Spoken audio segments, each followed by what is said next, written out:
Right, so you want to learn about music theory. Okay, no problem. Well, this is a thing, and it's a bit like a graph. This way is time, and this way is pitch. So you can see how high or how low the note you should be singing is, and when you should be singing it. Great, good, easy enough? Thanks for watching. Oh, you want more detail? Okay, how about adding one of these here? A load of these, stick those there, a few of those, a group of these, and, well, does that do anything? Yeah, definitely something. Wowee, let's get started. Now, the difficulty for explaining a lot of these things for choral singers is that we're jumping right in with some really quite advanced grade 5 theory. And nobody does grade 5 theory on video 1, but that's exactly what we're going to do. Music theory covers two principles: how music is written down and how music works. The first part of this series is mainly geared to how music is written down, and these videos are principally aimed at those involved in choirs who have little or no experience reading or writing music. This is the blank canvas of the music world, and it's called a stave or a staff. Yeah, you'll find that a lot of musical symbols have several different names, but for the purposes of the rest of this video, I'm just going to call it a stave. Pretty much all the music you're going to be performing in a choir will be written on staves. The stave is the graphical representation of pitch, how high or how low the note sounds, and time, so when you should be singing that particular note. In music, specifically choirs, we often want more than one voice producing sound at the same time, and for this we need multiple staves, and we assign each of them to a different musician or voice. Grouped together, these separate staves form a system. We often find in choral arrangements that publishers will save space by grouping performers reading similar music together on one stave. Sometimes they don't, because being consistent would make this too easy. So we have to be careful about reading the text-based instructions around the staves. Let's look at an example. Here at letter A, the instruction is all voices unison. So everybody in the choir is singing the same thing at the same time. Happy days! But here, further down in the arrangement, we've got the sopranos going off and doing their own thing, because they're sopranos. So they get their own stave for that portion of the music. So as a singer, you're seeing, are you reading from your own section's stave, or are you joining in with other sections on their staves? You'll see the soprano part here, reading from the top stave on each system, and all of the voices reading from the second stave down each time. In standard musical notation, time is illustrated as flowing from left to right across each stave. We start here and read across to the right. Once we reach the end of the stave, we drop down to the next system on the page and continue reading like this throughout our piece of music, being aware that a system may contain several staves and the number of staves may change. At this point, it's probably worth noting that the order of staves will not change in the music unless it specifically says so. And so, as a general rule, the higher the voice, the higher the stave. So sopranos at the top, followed by altos, then tenors, and basses. Or, if you just have sopranos and basses at one point, sopranos will be at the top and the basses below them. Even if these labels appear or not, we still assume that the vocal order stays the same. You follow the stave until you reach the end, and then start on the next system, being sure to keep following your voice part.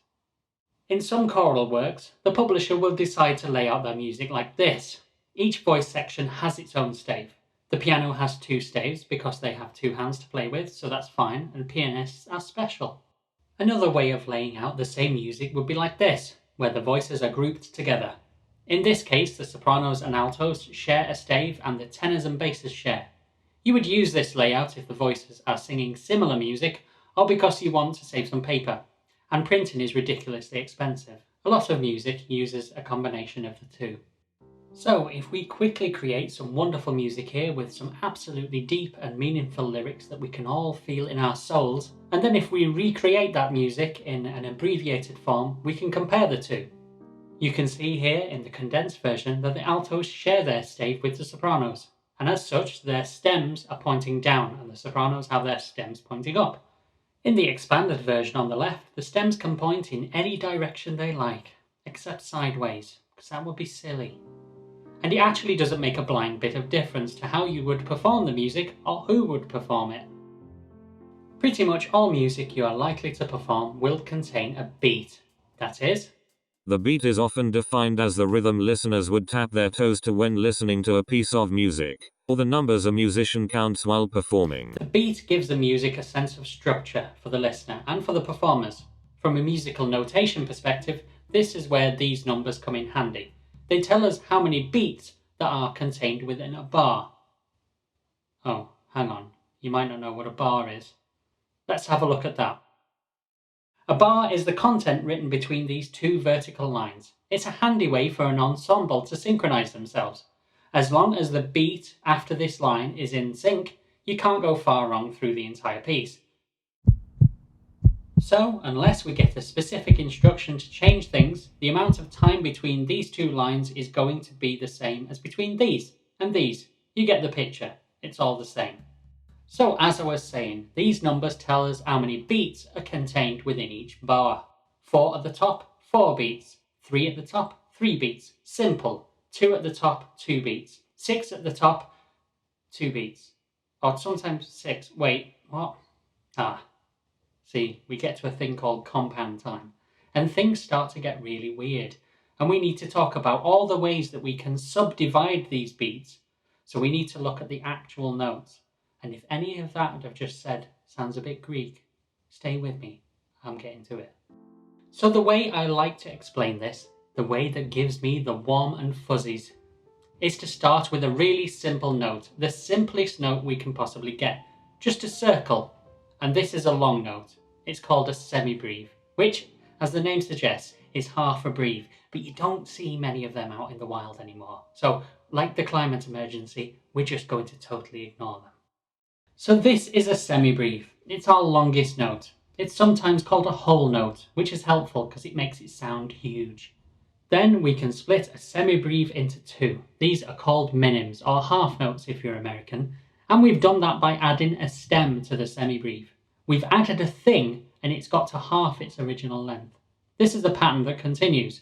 We fill in the head and we've got half a minim, which we call a crotchet, not to be confused with crochet, which is a style of knitting. We add a tail and we've got a quaver, or an eighth note. So all of these different note values are shown really clearly in this chart, starting with the whole note at the top that will divide into 2 half notes or minims, which will divide into 4 quarter notes or crotchets, and then they divide into 8 eighth notes or quavers, and so on. The actual duration of the note will get smaller and smaller the more stuff we add to it. So now, back to the numbers at the beginning of the music.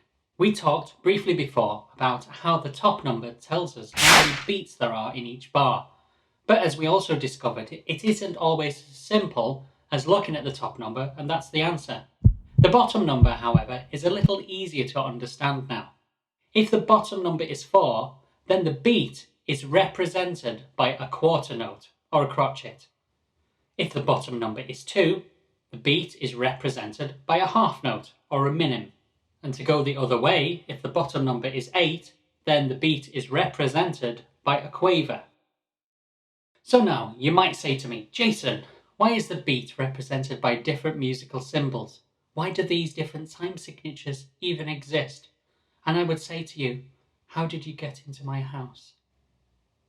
But also, you wouldn't be the first person to ask that, and yes, it's a bit confusing. It does mean that music can be written down in many different ways depending on the time signature.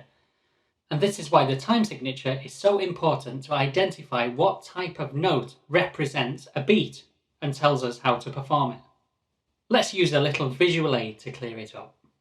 If we've got a time signature of 6/8, then we're going to have 6 eighth notes or 6 quaver beats in each bar. If it says 4/4, then we're going to have 4 quarter notes or 4 crotchet beats in the bar. And if it says something ridiculous like 7/2, then we're going to have 7 half notes or 7 minim beats in the bar.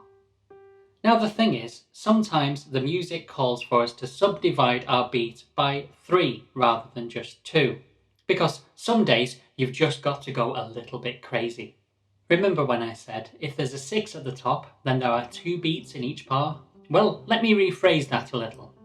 When there are 6 beats in each bar, as there are here 6/8 notes, the pulse of the music will feel to land on every 3 of those. Some might say this creates the pulse of the music and it allows the composer to divide each main instance of the pulse, or the beat, and divide it into 3.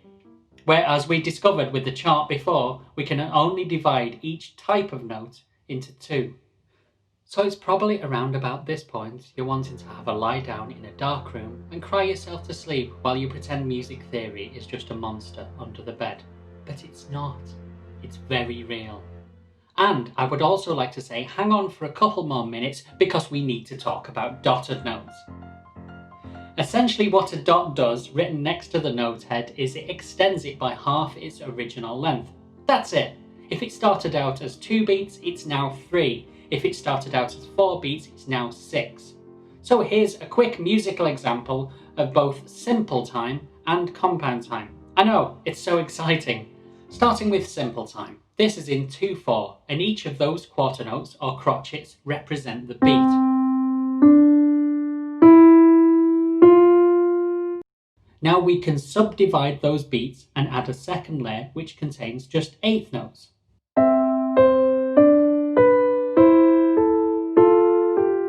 Now if the composer wanted to split those beats into 3, an easy way would be to use compound time.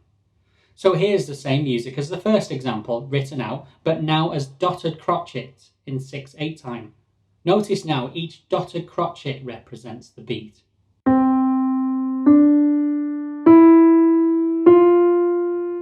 We can now create very different sounding music with each beat subdivided into 3 rather than 2.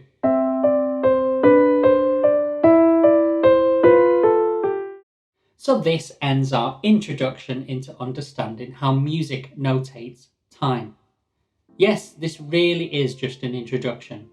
I know you're probably thinking, Jason, you didn't tell us we needed a master's degree in mathematics and astrophysics. And you'd be right, there probably wouldn't be much help here. But there's so much to music theory that it's important to understand the foundations to help you with your performances. I promise I'll only show you the things you really need to know to help you with choral singing. Episode 2 will be up soon, where we'll touch on the basics of pitch and sight singing. I know, you can't wait.